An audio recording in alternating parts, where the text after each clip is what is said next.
Bad Days show, Simple Wellness for Women. I am Jolene Fisher, your host, and every episode of the No Bad Days show will give you a view into the life of another woman. She'll share her story, her triumphs, and all the lessons that she's learned along the way. And my goal as your host is to bring you topics that uplift and inspire and help you to be the hero of your own story. Misee is a health advocate with a huge heart for helping others be the healthiest that they can be. She leads an informal online support group for women going through infertility. And today we'll hear about Misee's journey through infertility and how she came to find her passion for being able to listen and hold a space for hurting women. She's also working on becoming a volunteer for resolve.org. So we're so excited to welcome you, Misee, to the call. Thank you for being here. Oh my gosh, thank you for your kind words. That was great. I also want to thank you too. I mean, I've been watching your show, and for anyone who's new, you do so many good things, bringing so many diverse women here to kind of share their stories. So I want to thank you for even having this platform. Again, my name is Misee Heiken. Just a little bit of a background on me. I was born in New Jersey, quickly then moved to Colorado. Then we ended up in Montana in a very small community in Southeast Montana called Three Forks. And I think from that foundation, you guys, when I say it's a small community, there was about 1,800 people at the time I lived there. I graduated with about 45. And so that tight-knit community truly, I think, shaped my relationships. It shaped my career. It shaped my goals. Like that need for that connection started from that young age, growing up in that community where like you truly knew your neighbor, you knew their fears, you knew their concerns. And so just knowing that's really, I think, the foundation of my background. I'm married to my husband, Scott, and we have a beautiful son, Dakota, who I'll touch base with you guys later on. We had him through in vitro fertilization back in 2018. So he just turned 18 months. We're very, very blessed that we are able to have him in our life. And that's kind of why we're here today. So, I know you had a lot of questions. Is there anything that you'd like me to start out with? I can kind of bounce off of the infertility first, or what would you like me to touch base on first as I talk to everybody? No, thank you for sharing your background and your story and where you're from, and so people can get to know you a little bit better. Why don't you talk to us about just the years that really shaped who you are and what you're passionate about right now, and what it was about that time that really grew you into this person that you have become. Okay, yeah, I know this is about infertility, so I kind of really want to shape this around that. But I think to truly understand how I was able to go through that time of my life and come out good on the other side and able to help people, I think it really goes back to my time. Again, I said I was from a small community, and I think the first defining moment of my life in the years that followed was when I was 17 years old. It was a Saturday night, and I was home, and I got a phone call on my landline phone. So I'm probably dating myself right now. It was from my friend Brad, and he said, there's been an accident. Have you heard? And I, didn't know what he was talking about. And he proceeded to tell me about a vehicle accident in which 3 of the students that I went to high school with, they died in that car accident. And so I remember I dropped the phone from my hands. I fell to my knees, and I cried and I screamed, and I was just so upset and so overcome with grief in that moment. And the next, I want to say many, many years of my life were shaped from that grief. I never dealt with it. I really never learned to cope with it. And it wasn't until, I really truly got a grasp on that grief and learned to understand that there was a lot of things that I didn't say to one of those individuals that passed away in that car accident, and that regret of not being able to say what I wanted to say and not being able to communicate with him anymore. That was very hard for me to overcome. And I kept that grief with me. I kept that unknown with me for a very long time. And when I truly learned to appreciate life, it was when I realized that, I think we all go through grief in our life. We all go through moments when it seems hard and unbearable, and we just don't know how we're going to go on. But I am fortunate and blessed that I was able to experience that at such a young age, because the next defining moment in my life, everything that I went through, everything that I had to overcome, in terms of just learning to cope with everything, really prepared me. And the next defining moment was probably, I want to say, okay, and I did ask my sister-in-law if I could share this story. So I'm going to share this story. And it was the moment that I realized I had not only my first miscarriage, but my second miscarriage. And that was my sister-in-law's wedding day. It was about 4 hours. It was about 4 hours before the ceremony. And I started to feel some pain. And then I had my miscarriage 4 hours before she walked down the aisle. And I remember in that moment, I was just like, I've experienced this before. And I mean, I'm not going to get into any gory details, but about 9 months prior, I had just chalked that up to a regular menstrual cycle. And anyone who's been through a miscarriage knows that it's different. It feels different. It is different. Everything about it is different. And so the only person that we had told at that wedding was my mother-in-law. She was supposed to be my wingman if somebody tried to give me alcohol. And so I had to let her know, we lost the baby this morning. But my sister-in-law put so much effort into that day. She put so much thought and care, and it was a small, intimate affair. And so I am blessed that, in that moment, it all came full circle for me. We can have happiness and grief in the same spectrum. And so I think we all look back on moments of our life, and there are days that we remember, there are moments that we remember, there are birthdays, there are anniversaries, there are deaths in our lives that we will experience. And I am so grateful that God blessed me with the fact that this was a happy day and a day of grief. And again, that full circle makes it so much. I can look back on that day now and be grateful that I was able to go through it and put a smile on my face. And I never told her until just recently that I did experience miscarriage on her wedding. But it was a defining moment because that was the start of our infertility. That was when it all started. I want to ask you a question based off that. Thank you for being so vulnerable and sharing your heart. I can see that grief still just so weighing heavily on you, but to have the perspective that you have is so refreshing. And so many people out there, especially in times like right now, what we're going through, there's a lot of anxiety and depression and fear-based thinking. And I can tell that you have faith. I mean, you speak about your faith. At what point in your life did faith enter in and become such a grounding force for you to help get you through that time in your life? Yeah, that was probably, I want to say that I always had a belief in God, but I don't think that I actually relied on that belief until we started facing the infertility, because you have to have a strong foundation to get through that.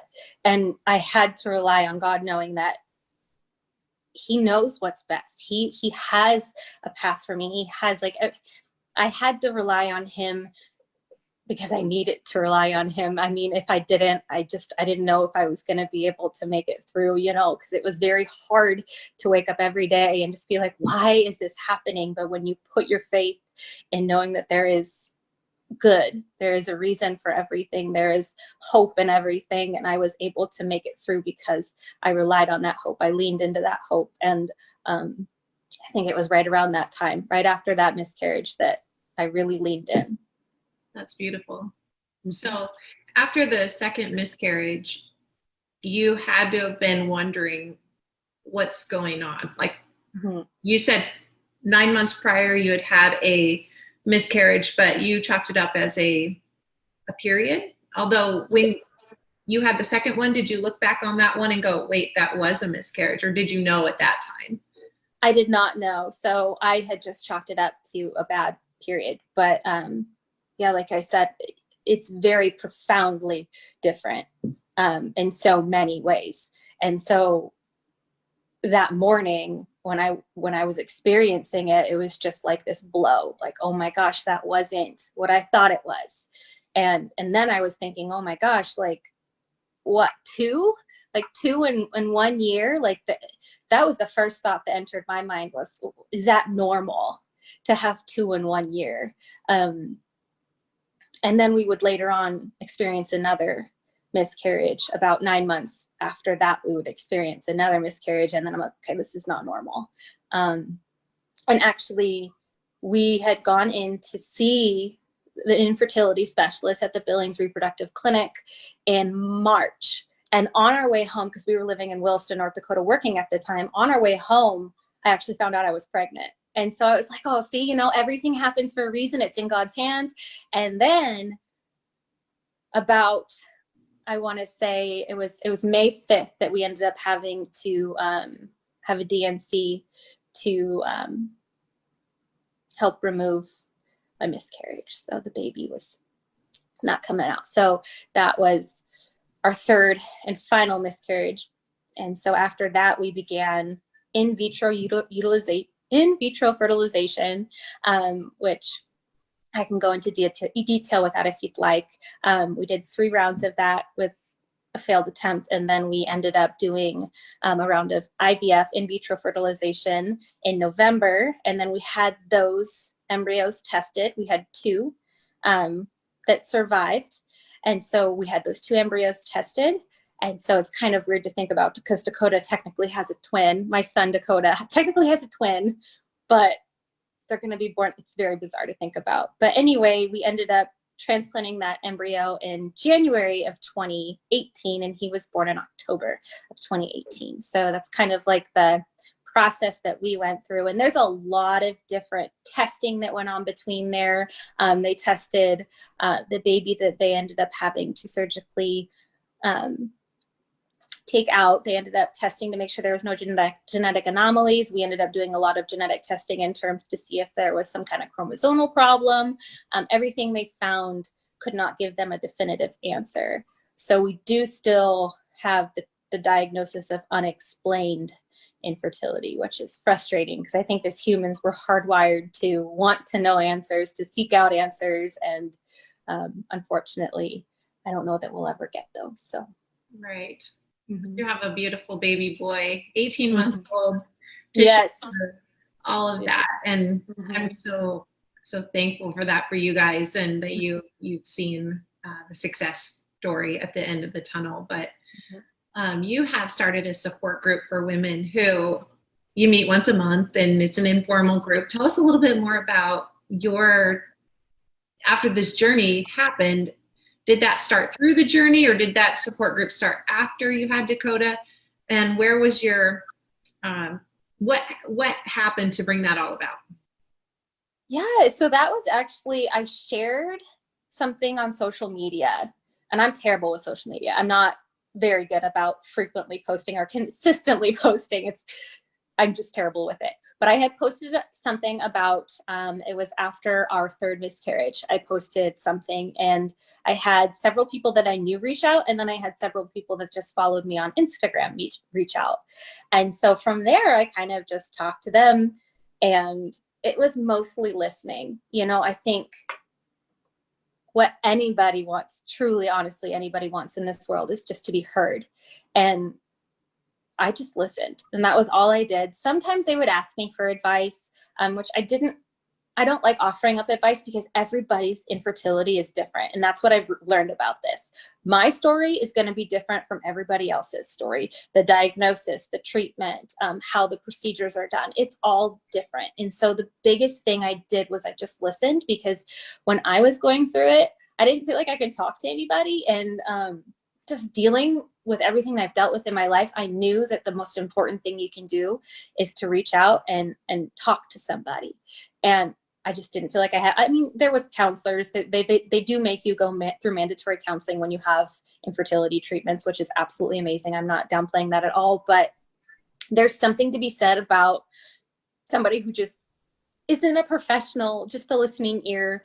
And it snowballed from there, you know. They say, hey, thank you for talking to me. Can you talk to my friend? And then, can you talk to my friend? And then it just became, okay, well, do we all want to get together and talk? And it's not a Facebook group. We just kind of know each other. And then we're like, hey, let's meet on this day. And then we just kind of talk. And some women have kids now, some are still struggling, some have adopted. And so it's just a way for us to kind of have somebody hear what we have to say in a very informal setting. So I think we all need community, don't we? Yeah. To have Yes. a community that's got those commonalities, and it's kind of reminds me of grief share that the church will offer, or like a 12-step program where you have a group where we're all just trying to work through something.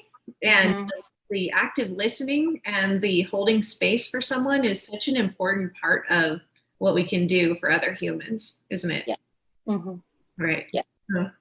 You are now working on a health advocacy type volunteer position through resolve.org. Why don't you tell us a little bit more about Resolve, and then what your position might look like in that as a volunteer in the future? Yes. So Resolve was my sounding board when I was going through this. I mean, there was a couple YouTube videos out there, but for the most part, I had no idea what IVF was, what infertility treatment. I had a lot of concerns, health-related concerns. I had issues of like, well, the needles that you have to stick in your body, there are so many of them. And so I really just wanted answers. So Resolve has it all. They're actually the ones that host the National Infertility Awareness Month or week, which is this week right now. And then there's ways that you can become involved, and you don't have to have any formal education to do that. You just sign up to become a volunteer. And there's a lot of different ways you can become a volunteer. The two main that I've noticed, the one that I'm doing is a support. So it's kind of like a support line, from my understanding. And then the other one is that you can help become an advocate to bring awareness that this is not covered under insurance. And I was lucky enough at the time, my job that I was working at paid for some of it, but that's not the case for a lot of people. And it can cost upwards. I've seen numbers at 80,000. I've seen numbers at 20,000, 10,000. It is expensive, and it is not covered under insurance. And so there's ways with Resolve that you can become an advocate, to where you reach out to your governing officers, you reach out to legislation to try to get those laws changed. And Resolve they do so many good things. I cannot speak highly enough. And that's honestly when people ask me stuff related to what's this mean? There's grants available, there's scholarships available for people who are trying to fund their IVF. I always point them in that direction just because they have so much information. That's good to know. I didn't even know about that. Yeah. But we find things that when we need to know it, right? And this call or show right here could be such a great saving grace for some people who don't even know about that. So thank you for sharing about that.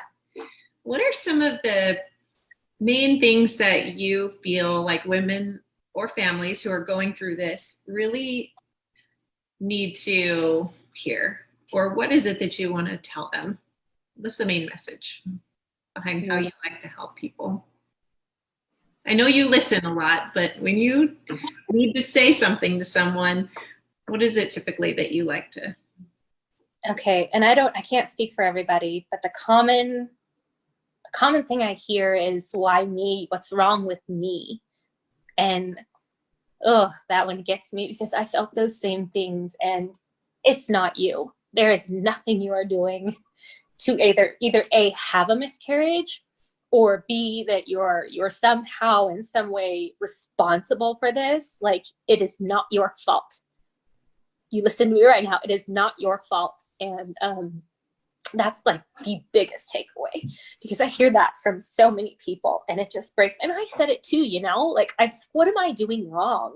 And even, I know you touched base on Arbonne, and one of the reasons that I truly love that company, and to this day, I have such a passion for it, is because when I found out that we were unexplained infertility, I did everything in my power to figure out what I had done wrong.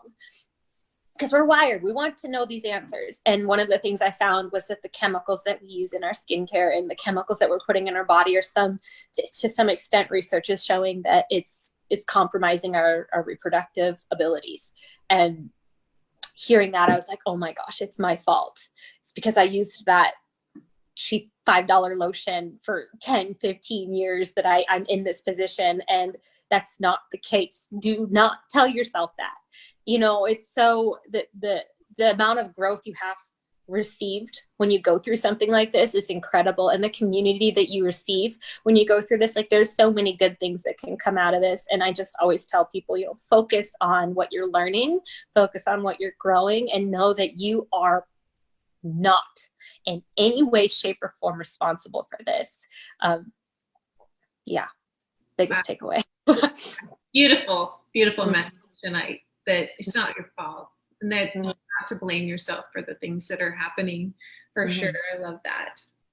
As you were going through this, you obviously have a husband that was going through this with you. How is this, or how was it for your husband? I know you can only speak for him, but for the women out there who are listening, who are in pain, but they also have a partner, how did this go for him, and how did he deal with his own pain through this? If you could speak for him. If I could speak for him, he's a man's man. I never saw a single tear. He was always the strong sounding board. And I think he needed to be that, because, like, obviously I was going through a lot of it. But he had to administer a lot of those shots in me. And so that had to have been hard for him. He had to go through a lot of those things. And I feel like he put up a front, and it wasn't until the first time, I hope he doesn't mind me sharing this, I knew how bad it had affected him, because I didn't realize, honestly, and I feel terrible not knowing the emotional toll that it took on him. But the second that I was in labor for like 33 hours, I think. And then we did a C-section. And I don't think I knew the toll it took on him until I saw him crying. I have never, we've been together for 7 years now, I have never seen him, we've been together 8. I've never seen him cry. Never once seen him cry. And the second that Dakota was born and he held him, he just broke down. That's in that second I knew how much it had affected him, because he doesn't just cry. He's not one of those, he's a man's man. He does not cry. And so I knew how bad it was. And so for I mostly reach out to women. I very rarely talk to a man. I've only talked to one that I can think of off the top of my head. But the one thing that I always kind of like to share is check in with your husbands. They're going through it too. They might not be experiencing what you're experiencing, but they're going through it too, right alongside of you. And a lot of times I feel like, especially men, want to be the strong foundation. They want to be the support, and sometimes they need support. And so that's why I think it's so important to reach out to other people, so that you both as a couple can rely on the support of a third party individual, so both of your needs are met. And that's one thing that if I could do it over, I wish I would have done that with my husband, to make sure that, he was doing okay, checking in with him, making sure somebody was talking to him about it, because it is a very isolating situation to be in, especially if you're not open with it. I don't know why there's this stigma around infertility and why it's this nasty 4-letter word. It's not. It's something that we all, 1 in 8 couples go through it. And so just being able to talk about it openly is very hard for some people, but at the same time, the alternative is harboring all of that and having it come out in unexpected ways sometimes. So right. I always say feelings buried alive never die. So it's important to get those out and to talk about it. And like you said, having a third party or therapist or a coach or someone who can help you as a couple through something like that. It's very important, right? Yeah. So Dakota is 18 months old, and I'm sure you guys have talked about what's next as far as maybe another one. Where are you guys at with that? What's your story going forward?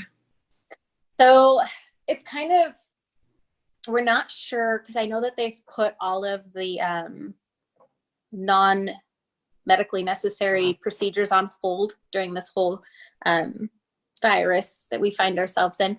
And so I'm not sure, because in Montana, the place we go to, it's every other month. Because we have a reproductive specialist here in Billings, Montana, but we don't have an embryologist. And so they fly in an embryologist every 2 months to be able to do the procedures. And this covers Bozeman and Billings, Montana. And so I know that they're probably backed up with couples wanting to get these procedures done. So we were planning on doing it in November, but now I don't know. I think we're going to have to wait until this whole thing is cleared and we're able to go in and visit with our doctor again. And then we can kind of discuss, because I do know you have to meet with them a couple months beforehand to kind of hash out a plan, because they do have to put you on medication a couple months before. And so it's kind of up in the air. We're planning on November, but I don't know. We might just do it in January, and then who knows, maybe Dakota and his sibling can have the same birthday. They'll be twins born on the same day, 3 years apart. that would be something. Yes, it would. Yeah. You know that game, Two Truths and a Lie? He'd have a great one. No, that who can't. knows? I mean, it's a good story. I told Scott, I was like, let's do it in January and just pray that they have the same birthday, because then it would just be so cool. And he's like, for who? The kids wouldn't like it, but I think it'd be cool. This is your twin sibling 3 years apart. That's just weird, but it is. But medical science allows this to happen, and that is so cool. Yep. Yes. Mm-hmm. Do you mind telling us a little bit about your experience with IVF for people who are curious about it for themselves, and also those of us who just curious in general? Yeah. So I think that's another big question, is when do I go in? And I don't think there's any wrong time to go into a reproductive specialist, but I do recommend you go to somebody who's specialized in reproductive, because I mean, any doctor can administer an in uterine insemination procedure, but I just highly recommend going and visiting a reproductive specialist. And so that was our first step. We went in, again, that was March of 2017. We went in to visit with a reproductive specialist, and ended up getting pregnant, lost that baby, went back in. That's when they began doing all the tests. And that's just a lot of blood work. I was afraid of needles until after this whole thing, because you get so much blood work done. And then they just run various tests. And after every test, they kind of come back and be like, okay, this is what we found. And if they find something, then that's your diagnosis. If they don't find something, then they keep going and they keep looking and they keep looking. And sometimes it could be endometriosis, which is actually something to do with, there is a coating, I believe. I'm not incredibly familiar with it, but I believe there's a coating around your uterus that needs to be removed. And that can only be done with a microscope going in there to see if you can actually have endometriosis. And so we didn't have to go that far, because they just, like everything that we're seeing right now, all the blood work, all the testing led to unexplained infertility. So they recommended the in uterine insemination, which basically means I go on some pills that are similar to the pills you'd go on in IVF. And these just stimulate your follicles. So if you think about it, during a woman's cycle, only one follicle is actually releasing an egg, but during the stimulation process, both follicles are kind of ramped up to be able to deliver as many eggs as possible. So the eggs hide out in these follicles. And so that's what we did. We did the medication to ramp up these follicles. And then, this is so personal, my husband's semen was put inside of me with a needle. So it was essentially, I was inseminated with a needle threaded up into my uterus to try to place it exactly where it needed to be and give it the best chance of being fertilized. We did that 3 times with no luck. So then we moved into the IVF process. And that's the last step. I mean, they're going to do that only if the 3 times with the IUI fail. And, they only recommend doing it 3 times, because what my doctor told me is, after 3, if it doesn't work, it's probably not going to work. And so it's time for the big guns. And that's when we brought in the big guns. And then there's different ways. Again, there's so many different ways you can do this, but the medication we used stimulated those follicles. And then you have to be on not bed rest, but low activity, because there's a chance that the follicles will wrap around each other. And so it's a very, very intense procedure. You're going to get bloated, like incredibly bloated, because those follicles are just growing so much. And so then they go in, they remove the eggs, then they inseminate the eggs, and then there's this waiting process. So initially we had 13 eggs removed. Of those eggs, 7 fertilized. Of those 7, 2 made it to the stage where they can become transferred. And so that's kind of just the waiting process that everybody kind of goes through when they do this. And there's so many, and this is why I don't like to talk about the medications and the procedures. I always recommend going and seeing a medical specialist, because your story is going to be different than mine. Everybody's story is different. And that's why it's so important to like get the answers. And there's no shame in going and visiting a reproductive specialist, no shame at all. And so best case scenario, you get every answer you need, and hopefully you get it right away, so they know what to do right away. And then we ended up actually getting our embryos tested. So they're frozen embryo transfer is what it's called. So they test the embryos for any genetic anomalies, which actually we were able to know Dakota's gender before they even transferred, before I was even pregnant. So we had names picked out, like, and then there's that waiting game. Like, it's so bizarre, because I remember the one of the things that I was upset about, I think to some extent, was that I didn't get to have like a surprise my husband that I'm pregnant, because it's like, well, we are or we aren't. And they told me, don't take any pregnancy tests, wait to come in and get your blood work done. But of course I took a pregnancy test, and then I tried to be all sneaky about it. He's like, you're pregnant, aren't you? And I'm like, yeah, there's no secrecy here. It's very different. It's very different than the normal way. And I guess I never thought that this would be the way that we would start a family. But again, you gotta go with the flow, and it'll happen. It'll happen eventually. That's awesome. I love it. What a great story. Thank you for sharing that, because some people choose that method, like you said, and others decide to go with adoption, or they don't choose either option, right? Or I'm sure there's a lot more that we're not even discussing. So you had mentioned to me a while back in some correspondence that we had that you guys had even thought about adoption at one point. Is that something you're still thinking of? Yes. So actually it's funny, because we finished our basement like 3 months before Dakota was born, and we added another room downstairs. So we actually have 4 bedrooms downstairs. We have 2 bedrooms upstairs. We truly want to get into fostering here probably in the next 8 years. We're gonna, once Dakota and our other child, if we do end up having another child, are older, we will be beginning the foster to adoption process. And I know it's a very intensive process, and so we're looking forward to that. But yes, adoption is also a very good option. There are so many kids that are looking for homes right now. It was just something at the time me and my husband were not emotionally prepared for, because you have to prepare yourself for a lot of things when you go through adoption. It's not free. Unlike most people think, it's not a free process. You don't just get a kid, which actually was said to me once. It's very intensive. And then there's this waiting game where you might not be able to call that child your own. And so emotionally at that time, we thought the best course of action when we were looking between adoption and IVF would have been IVF, and then adoption down the road. Right. Awesome.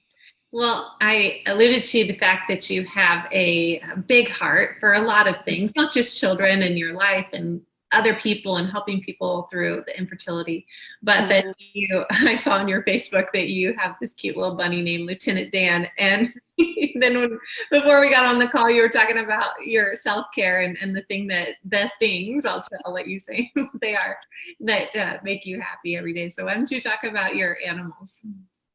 Yes. So self-care for me, it does not look like a massage. It doesn't look like a facial. It looks like animals. I have a little bunny that we rescued. He is named Lieutenant Dan. He's paralyzed on his back end, so he has a little wheelchair. He's pretty young. We took him to the vet. They thought he was maybe 4 months old. So we just acquired Lieutenant Dan, and we're so happy to have him. He is the sweetest little bunny. He loves Dakota so much. Dakota loves him. And then the other form of self-care I have, and it sounds bizarre, but I love to watch my chickens. There is something so soothing about my chickens. They're all named after famous country singers. We have Reba McEntire, we have Miranda Lambert, Kelly Clarkson. They're my absolute, I love them so much. I've wanted a chicken. I've wanted chickens for my whole life. And so when we were purchasing them, they said, make sure to get more than you want, because unfortunately chickens, they don't survive very good. Well, we bought 20 of them. All 20 survived.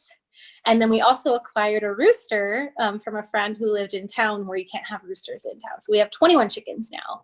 And they are my self-care. I think next to my passion for like truly helping people, it's definitely got to be animals is a close second. I love my animals. I also have a dog named Charlie. But yeah, I love my animals. Yeah, I saw Charlie all over your Facebook. It looks like you've had him quite a while. Yes, we got him right before we got married. So 6 years. Well, he'll be 6 years old on May 20th. Funny side note, when we were going in to get our marriage certificate, I gave the guy Charlie's birthday and not my husband's, because my husband was born on May 10th. Charlie is born on May 20th. So our wedding certificate almost had Charlie's birthday on it. I love my animals. I love my husband too, but I love my animals so, so much. There's something to be said about the innocence of an animal that really brings everything into perspective. How did you meet your husband?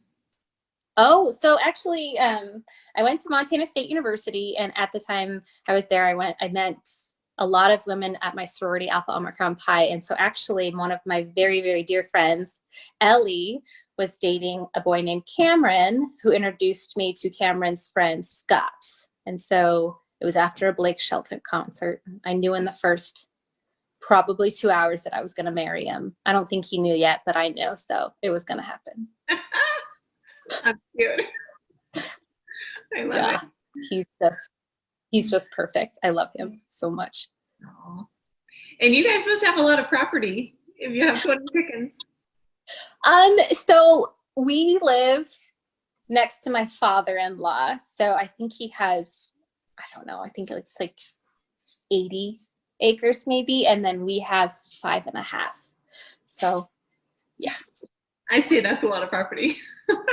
Yeah. So I guess we live just south of Laurel, Montana. And so it's a beautiful area. It's kind of, you can see the Beartooth Mountains. It's beautiful out here.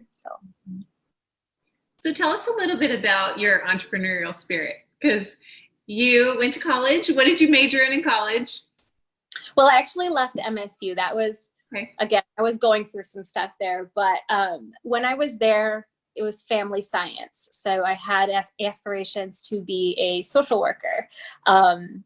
Quickly realized that was probably not going to be the career path that I had.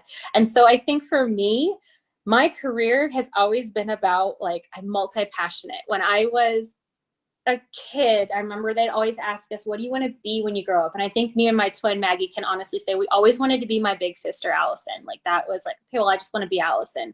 And then I think going on from there, I wanted to be a mom. So I stick to the things I'm passionate, but they always have that core central, like, caring for, I want to care for other people in some aspect, or care for other things in some aspect. So what I'd love to do with Arbonne, it's an entrepreneurial thing for me, is I get to experience being a mother, a stay-at-home mom, and still being able to have that career aspect and be able to work from home, set my schedule. And so I love that about being able and helping people in the sense of, like I said, that unexplained infertility diagnosis for me hit home. And so I aligned myself because I knew I wanted to do network marketing. I know that might sound bizarre to some people, but I knew I wanted to do it. And so I aligned myself with Arbonne specifically because of their mission statement and the products that they offer, which are going to be free of harmful chemicals, free of those things that I learned and discovered were going to possibly link to infertility and reproductive. And some of them, for 100% certain, are linked. Others, the debate is still out. But I love being able to help men and help women and just be able to offer something a part of myself, I think, whether it's through working with Arbonne or doing these support groups and just volunteering, finding ways to volunteer, because I want to get back involved in that.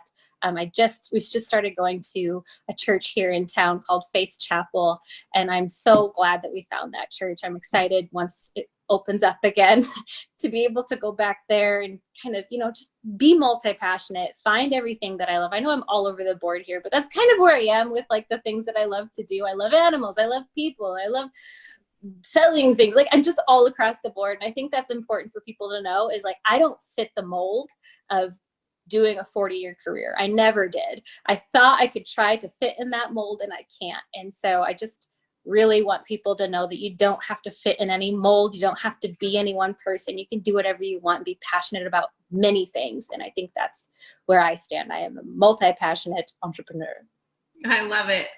We are kindred spirits, girl. Yes. I totally feel that way. When I was in high school, my senior year, I was taking athletic training, which is something I actually went into in college. But my athletic training teacher at the time said, "What do you want to be when you grow up?" And I'm like, "I really just want to marry Adam Fisher and have kids." Okay. And the career can come second, third, whatever. It wasn't really the top of my list of what I want to be when I grow up as a happy person that has Adam by my side and a couple kids running around. And yeah. And so we all just create the life that we want to live if we can, and if we're blessed enough to do that. Right. And so it's an amazing life that we both kind of created for ourselves. And I love it. I love that. Do what you love. Do what you love and don't look back. Yes, exactly. Yes. So is there anything else if we want to come back around to the infertility topic that we didn't cover tonight that you want to talk about or cover? Yeah, I think more than anything is like, check out Resolve. Make sure to check out Resolve. If you have questions, you can reach out to me. I might not be a professional in the sense of listening, but I do enjoy letting people, I get a lot out of it, I think, just being able to listen to somebody. And I know that they're kind of concerned about, well, I don't know you, I'm a stranger. And I'm like, you know what? I don't do a lot of judgment. I don't do a lot of preconceived notions. Like, we've all been there. And so I think that's just it. Reach out. If there's a tug on your heart that you need to talk, then do it. And I think that's how infertility struggles, to me, are kind of dealt with. And I say dealt with a grain of salt, because you need to deal with it. It's not just going to go away. You're not just going to one day wake up and it's going to be all okay. You're going to have to learn to live with this, just like grief. And that's what infertility is. It's grief. And so you have to really, truly connect with that. And so I guess that's just my one hope for people, is that they reach out and talk to somebody. And you're not alone. This is not your fault. And there's so many beautiful things that you can learn about yourself through this whole process. Oh, beautiful last words. I love it. Thank you so much for being on the call tonight. And I really appreciate your words and encouragement to other people, all families that are going through this right now, or people who might in the future, and go, oh, I remember that call. I can go back and listen to her. And yeah, it's very, very impactful. Thank you so much. Thank you for having me. And thank you for hosting these shows. I mean, truly and honestly, you have such a diverse group of women that you bring on here, and I get a lot out of it. So at the very least, I love your workouts. I love your webcams. I love your podcast. So keep it up. Thank you. I'm grateful to have your program to listen to. Yes, you bet. And I want you to stay on the webinar here. I'm going to stop the live stream, and I want to chat with you about something. So bye, everybody. Stay on, Misee.